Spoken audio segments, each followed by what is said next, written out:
할렐루야. 인사 나누겠습니다. 반갑습니다. 참 잘 오셨습니다. 5월이 지나고 호국 보훈의 달 6월이 됐습니다. 나라 중요합니다. 나라 사랑합시다. 기도합시다. 더 이상 동족 상잔의 비극이 없어야 됩니다. 우리 나라 위해서 계속 기도하는 믿음의 사람 되길 축복합니다. 종교를 갖고 있는 사람은 대부분 자신이 믿는 신으로부터 무엇인가 얻기 위해 그 신이 좋아하는 일을 하지요. 자연이나 특정한 동식물을 섬기는 토테미즘, 귀신을 섬기는 샤머니즘, 각종 형상을 만들어 그 형상을 섬기는 거의 모든 사람은 자신이 섬기는 신이 노하지 않게 하려고 제물을 바치거나 치성을 드리거나 구판을 벌입니다. 이렇게 자신이 섬기는 신을 만족하게 하면 그 신이 미래를 점쳐주고 복을 준다고 믿는 것입니다. 그래서 그들에게 종교는 목적이 아니라 수단이라고 하는 것이죠. 그러나 우리 기독교는 다릅니다. 우리가 하나님을 섬기는 이유는 하나님께서 우리를 만드시고 우리를 죄와 사망에서 구원하신 우리 창조주요 구원자이시기 때문입니다. 그래서 피조물인 우리 인간은 우리를 만드신 하나님의 뜻대로 살 때 가장 복된 삶을 살 수 있다고 하는 것입니다. 근데 우리가 하나님의 뜻대로 사는 것은 결코 쉬운 일이 아닙니다. 성경을 읽고 하나님에 관해 연구하고 배워도 잘 되지 않습니다. 더욱이 단기간의 신앙교육으로 하나님의 뜻을 알고 그 뜻대로 사는 것은 거의 불가능합니다. 오히려 그런 종교교육은 바리새인과 같은 위선적인 종교인을 양성하는 폐단만 낳을 뿐입니다. 하나님의 뜻을 알고 그 뜻대로 사는 것이 어려운 것은 믿음은 하나님에 관한 지식이 아니라 하나님과의 관계에서 비롯되는 것이기 때문입니다. 그리고 이런 하나님과의 인격적인 관계는 하나님에 대한 전적인 신뢰에서 시작이 됩니다. 그렇다면 하나님에 대한 전적인 신뢰는 무엇으로부터 시작이 될까요? 물론 성령께서 은혜를 주셔야 하지만 한 가지 확실한 것은 자신의 존재에 대한 깊은 고민이 있는 사람에게 이러한 변화가 시작이 된다는 것입니다. 자신의 존재에 대한 깊은 고민이 있는 사람에게 하나님은 성령의 감동을 주시어 이를 통해 자신의 죄를 보게 되고 자신의 교만을 보게 되고 무력함을 보게 되어 깊은 회개의 눈물을 흘리며 하나님과의 동행의 첫걸음을 떼는 것입니다. 그러므로 하나님의 뜻대로 살기 위해서는 반드시 자신의 존재에 대한 깊은 고민이 선행되어야 합니다. 나는 누구이고 나를 만드신 하나님은 도대체 어떤 분이신가? 나는 왜 죄에 빠질 수밖에 없는가? 깊은 고민이 필요하다는 것입니다.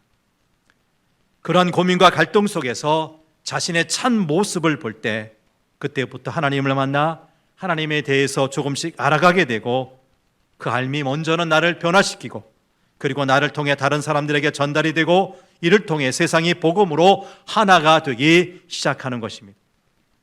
그러기에 예수님은 당시 제자들은 물론 미래 성도들을 위한 기도인 오늘 본문에서 하나님과 하나됨의 중요성에 대해서 강조하신 것입니다. 이 시간 제일 먼저 말씀드릴 것은 예수님은 기도하며 사셨다는 겁니다. 예수님 어떻게 사셨다고요? 기도하며 사셨다고요. 공생애를 시작하실 무렵 세례 요한에게 세례를 받으신 후 예수님은 무려 40일 동안 광야에서 금식하며 기도하셨어요. 예수님의 일반적인 하루 일상을 전한 마가복음 1장 35절은 예수님께서 새벽에 일어나 아직 동이 트지 않은 미명 새벽에 일어나 한적한 곳에서 기도하시고 일과를 시작하셨음을 전하고 있습니다.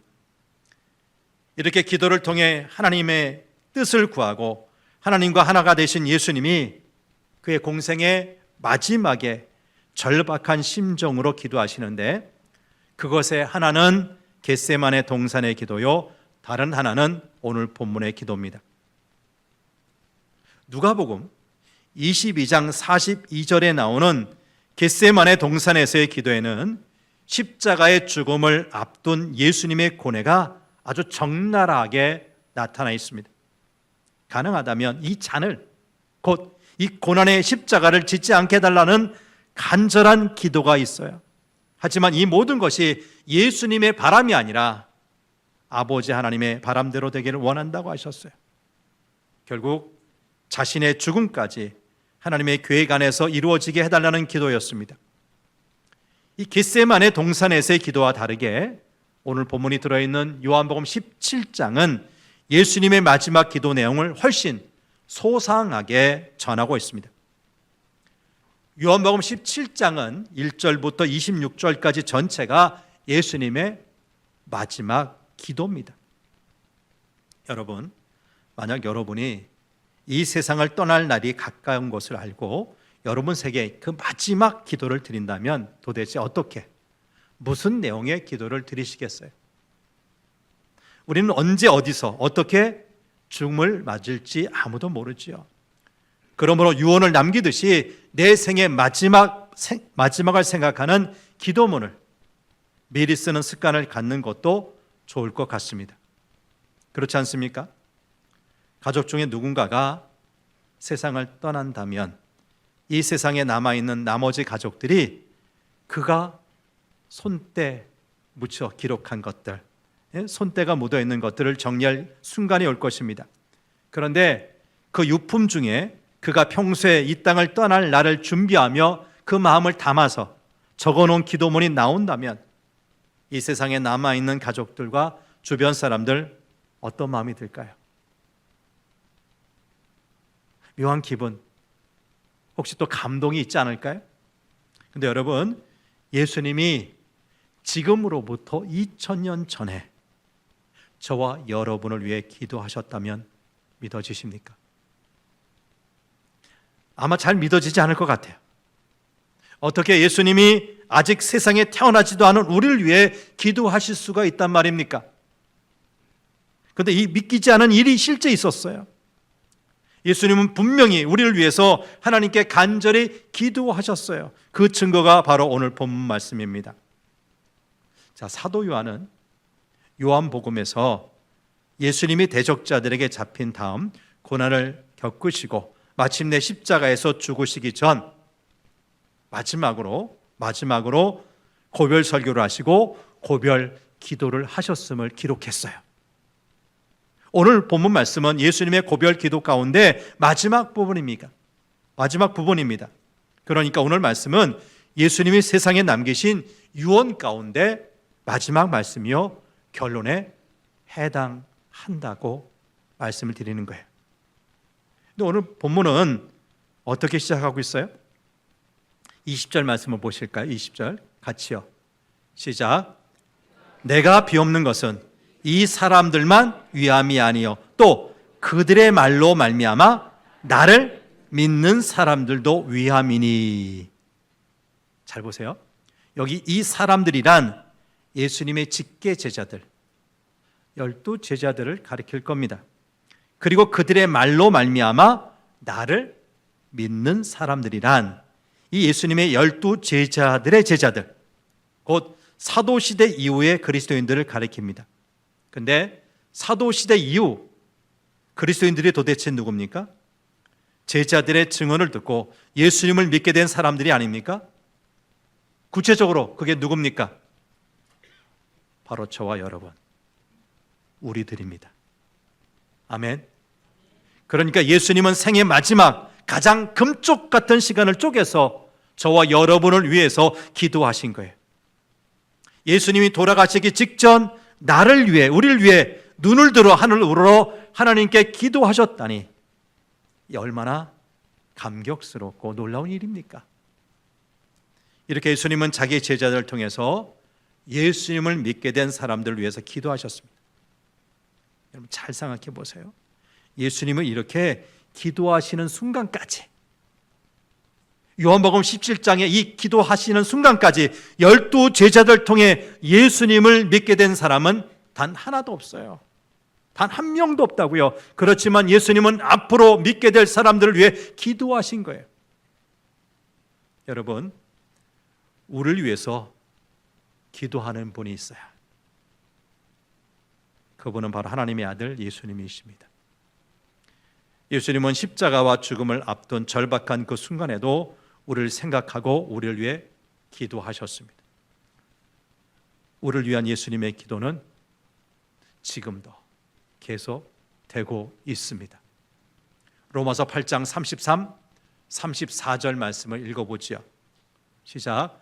누가 능히 하나님께서 택하신 자들을 고발하리요? 의롭다 하신 이는 하나님이시니 누가 정죄하리요? 죽으실 뿐 아니라 다시 살아나신 이는 그리스도 예수시니 그는 하나님 우편에 계신 자요 우리를 위하여 간구하시는 자신이라. 죽음에서 부활 승천하신 예수님은 지금도 하나님 우편에서 우리를 위해 기도하신다는 거예요. 그러기에 여러분, 아무도, 그 누구도 나를 위해 기도하는 이가 없습니다 말하지 마십시오. 여러분을 위해서 기도하시는 분이 계십니다. 과거에도 지금도 기도하시는 분이 계십니다. 누굽니까? 예수님. 예수님은 지금도 저와 여러분을 위해서 기도하고 계십니다. 저는 예수님이 저를 위해, 우리를 위해 기도하고 계신다는 사실이 너무 기쁘고 너무너무 든든합니다. 여러분, 우리 삶이 힘들고 지칠 때 누군가가 나를 위해서 간절히 기도하고 있다는 말을 들으면 큰 힘이 되지 않습니까? 기도의 내용이, 구체적인 내용이 무엇인지 구체적으로는 잘 몰라요. 근데 그가 나를 위해 기도하고 있다는 것만큼은 알아요. 여러분, 왜냐하면 기도는 미워하는 사람을 위해서는 할 수 없는 것 아닙니까? 나와 별 상관이 없는 사람이 어쩌다가 기도 부탁을 하면 그를 위한 기도는 일회성으로 그치기가 쉽습니다. 단 한 번 하고 끝나는 거예요. 그런데 부탁하지 않아도 기도하게 되는 사람이 있어요. 누굽니까? 내가 사랑하는 사람들이.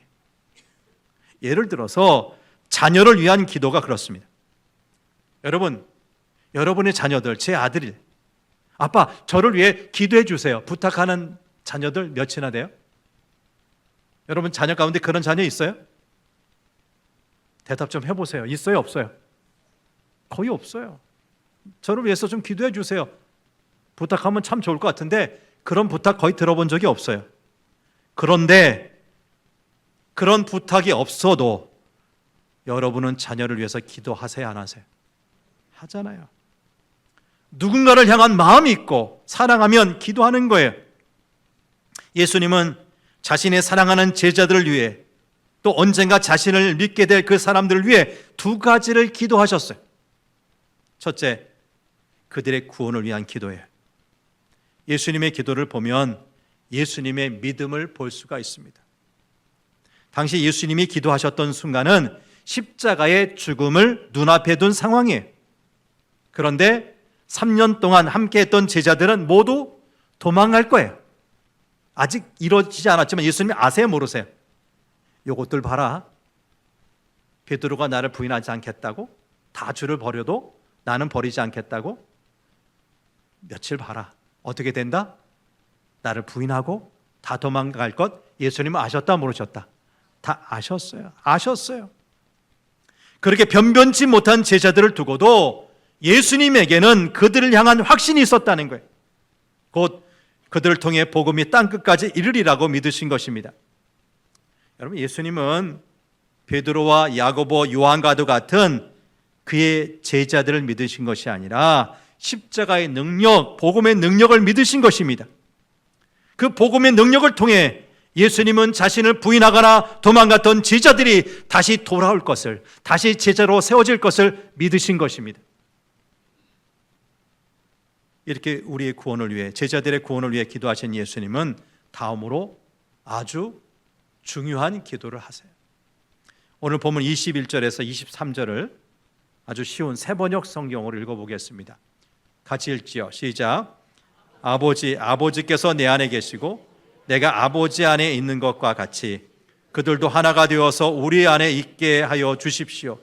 그래서 아버지께서 나를 보내셨다는 것을 세상이 믿게 하여 주십시오. 나는 아버지께서 내게 주신 명령을 그들에게 주었습니다. 그것은 우리가 하나인 것과 같이 그들도 하나가 되게 하려는 것입니다. 내가 그들 안에 있고 아버지께서 내 안에 계신 것은 그들이 완전히 하나가 되게 하려는 것입니다. 그것은 또 아버지께서 나를 보내셨다는 것과 아버지께서 나를 사랑하신 것과 같이 그들도 사랑하셨다는 것을 세상이 알게 하려는 것입니다. 여러분 잘 보세요. 우리 구원을 위해 기도하신 예수님이 다음으로 하신 기도의 내용이 무엇이에요? 우리가 능력을 받게 해달라고 기도하셨어요? 우리 믿음이 잘 성장하게 해달라고 기도하셨어요? 아닙니다. 아버지 하나님과 아들 예수님이 하나님과 같이 우리도 예수님을 믿게 되는 미래 우리 성도들도 하나가 되게 해달라고 간구하신 거예요. 곧 사랑 안에서의 일치가 예수님의 마지막 유언과도 같은 기도의 내용이라고요.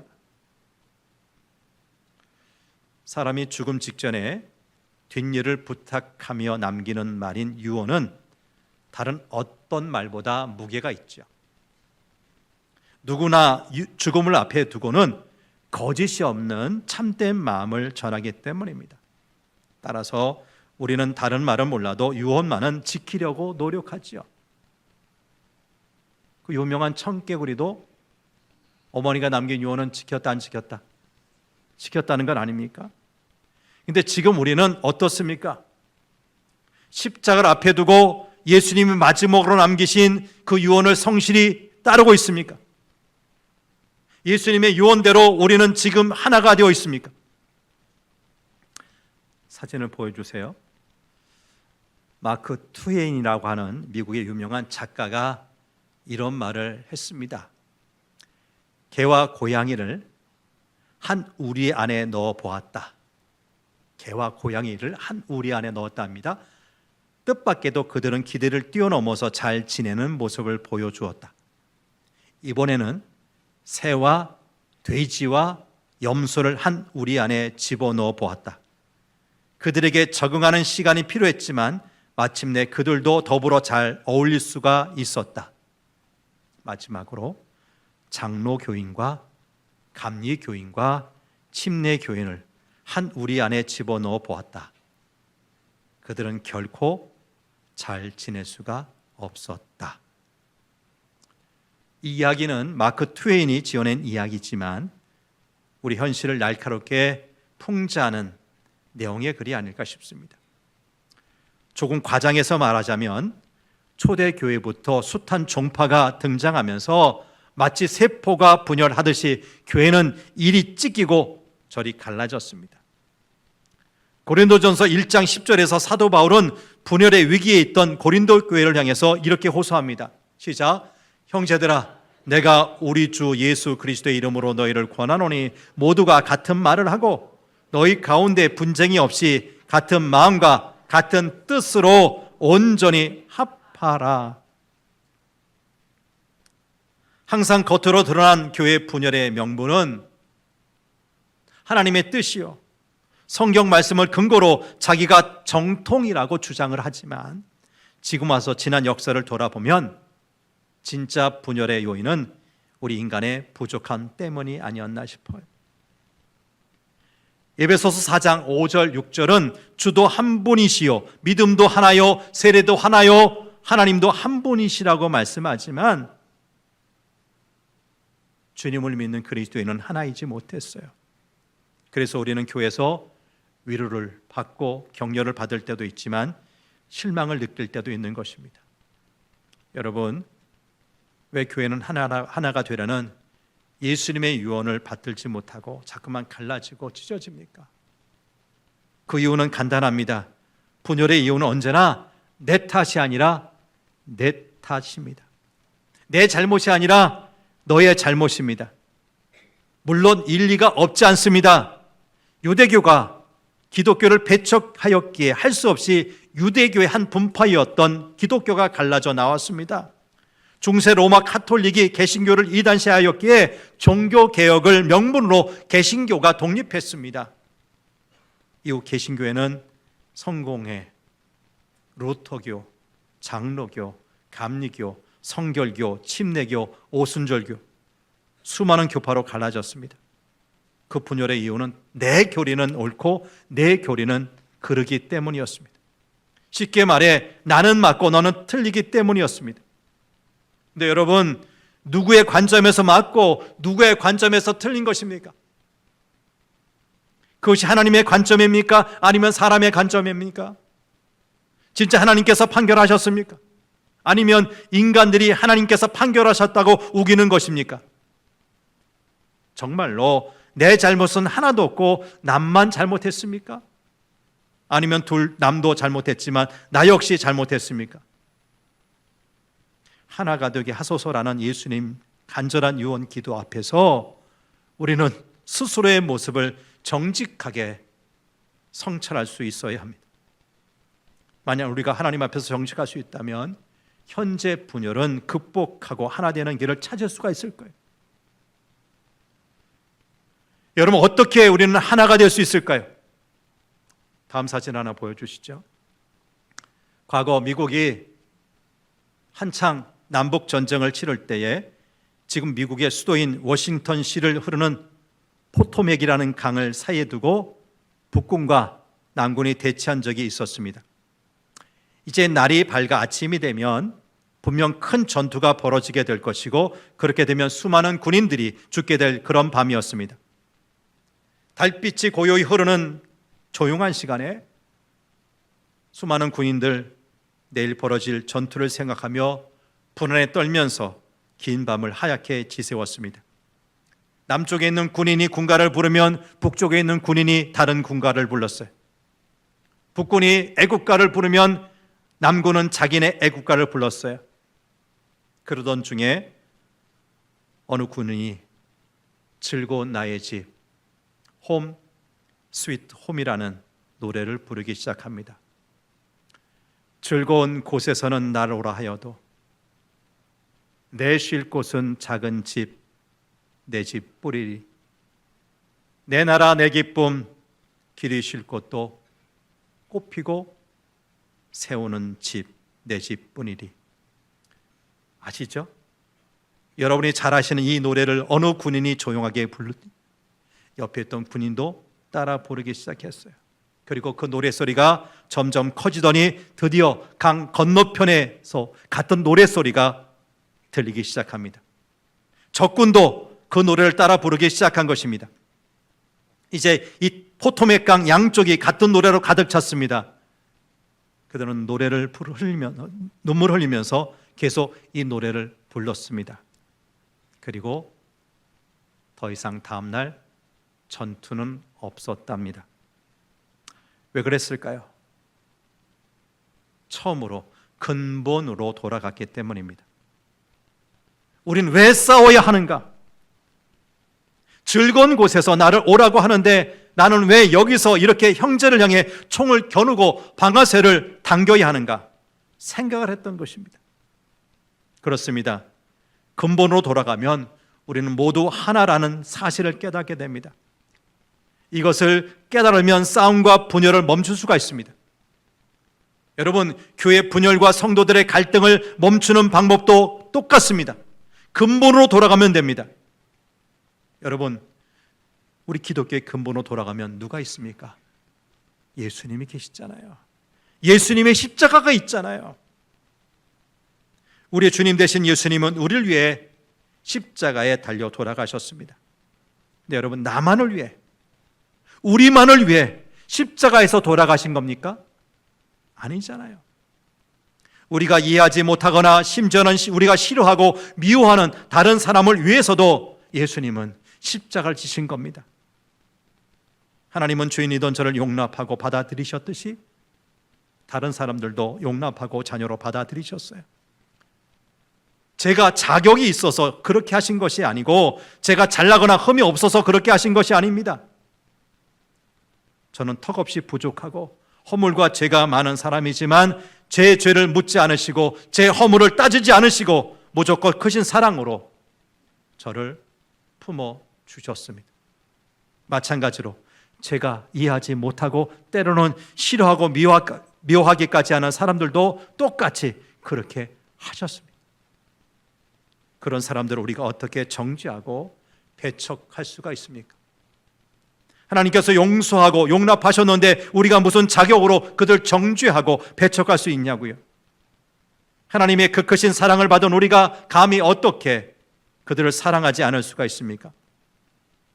예수님은 그들 위해서도 십자가에서 피 흘리시고 희생하셨는데 그 보혈의 공로 덕분에 오늘에 이른 우리가 어찌 그들을 사랑하지 않을 수가 있냐고요? 그러니 교회가 다르고 교파가 다른 것이 무엇이 문제입니까? 우리 모두는 같은 하나님을 아버지로 모시며 사는 한 형제, 한 자매이고 같은 예수 그리스도가 주신 구원의 은총을 나눠받은 사람인데 하나가 되질 못할 이유가 어디 있습니까? 여러분, 저 교회 밖의 사람들은 우리에게 구원 주신 예수님과 복음을 잘 모릅니다. 그런데 그들이 보는 것은 우리입니다. 예수님을 보는 것이 아니라 뭘 본다고요? 우리를 봅니다. 그들은 우리를 통해서 예수님과 복음을 보고 판단하는 것입니다. 그런데 우리가 하나 되지 못하여 갈등한다면, 싸운다면 어찌 우리가 전하는 복음을 듣겠습니까? 23절 말씀을 보지요. 본문 23절입니다. 시작. 내가 그들 안에 있고 아버지께서 내 안에 계신 것은 그들이 완전히 하나가 되게 하려는 것입니다. 그것은 또 아버지께서 나를 보내셨다는 것과 아버지께서 나를 사랑하신 것과 같이 그들도 사랑하셨다는 것을 세상이 알게 하려는 것입니다. 여러분, 우리 모두가 하나가 될 때 세상 사람들은 하나님께서 우리를 사랑하신다는 것을 알게 된다는 것입니다. 그런 우리가 예수님의 복음을 전할 때 하나님께서 그들을 사랑하신다는 사실을 말할 수가 있습니다. 그런데 만약 우리가 사랑으로 하나가 되지 못한다면 세상 사람들이 우리에게 뭐라고 여기겠어요? 당신들 먼저 사랑하시오, 서로 사랑하시오 말하지 않겠습니까? 우리가 사랑으로 하나가 될 때 세상은 우리가 예수님의 참 제자인 것을 알게 됩니다. 왜냐하면 세상에는 진정한 하나됨이 없기 때문에. 지금 세상을 보십시오. 온통 나라와 나라, 민족과 민족, 같은 또 나라 안에서 계층과 계층이 얼마나 분열되어 있습니까? 얼마나 싸웁니까? 얼마나 갈등합니까? 21대 대선을 앞두고 우리는 극한의 대결을 목격하고 있습니다. 이것이 우리가 사는 현실 세상입니다. 그런데 예수님은 우리에게 하나가 되게 해달라고 하나님께 기도하셨어요. 왜요? 이 하나됨이 결국 천국이기 때문입니다. 하나됨이 뭐라고요? 천국입니다. 24절 말씀을 세번역 성경으로 보죠. 24절 시작. 아버지께서 내게 주신 사람들도 내가 있는 곳에 나와 함께 있게 하여 주시고 창세전에 아버지께서 나를 사랑하셔서 내게 주신 내 영광을 그들도 보게 하여 주시기를 빕니다. 우리가 사랑으로 하나가 될 때 그 자리가 바로 천국이고 하나님이 계시는 자리라는 것입니다. 여러분, 지금 세상 사람들은 우리의 능력을 보거나 복음을 듣고 감동하지 않습니다. 엄청난 규모의 콘서트와 화려한 뮤지컬, 그리고 천문학적 돈으로 제작한 드라마와 영화가 얼마나 많은데 우리 교회가 하는 소소한 일들을 통해서 감동을 받겠습니다.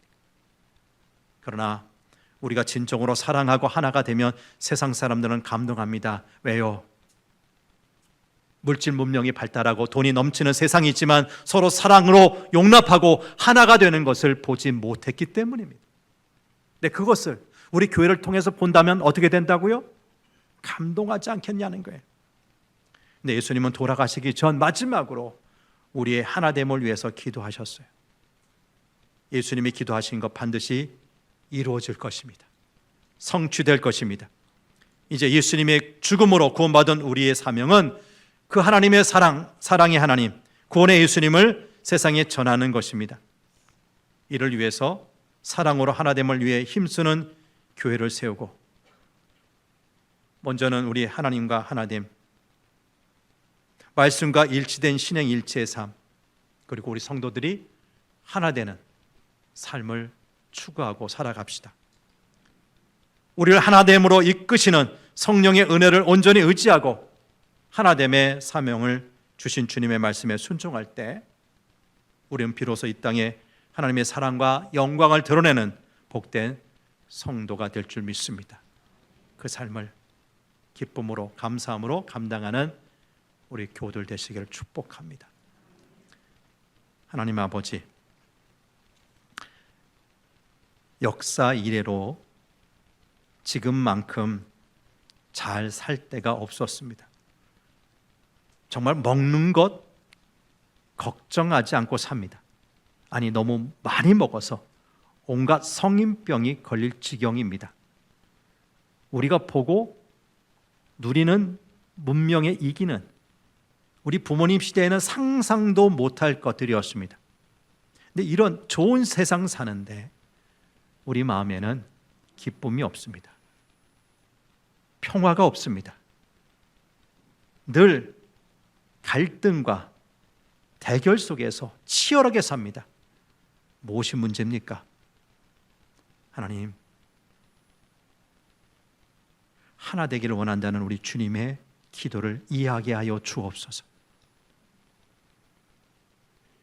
아버지 하나님과 아들 예수님이 하나이셨듯이 우리 예수님은 자신의 제자들과 하나 되기를 원하셨고, 자신이 남기시는 그 제자들과 그들을 통해서 예수님을 믿게 되는 수많은 믿음의 사람들이 싸우고 갈등하고 분열하는 것이 아니라 사랑 안에서 하나 되기를 원하셨습니다. 그 결과 이 땅에 만들어진 것이 교회 공동체입니다. 하나님, 교회 안에서 우리 모두가 믿음으로 사랑으로 하나가 되게 도와주옵소서.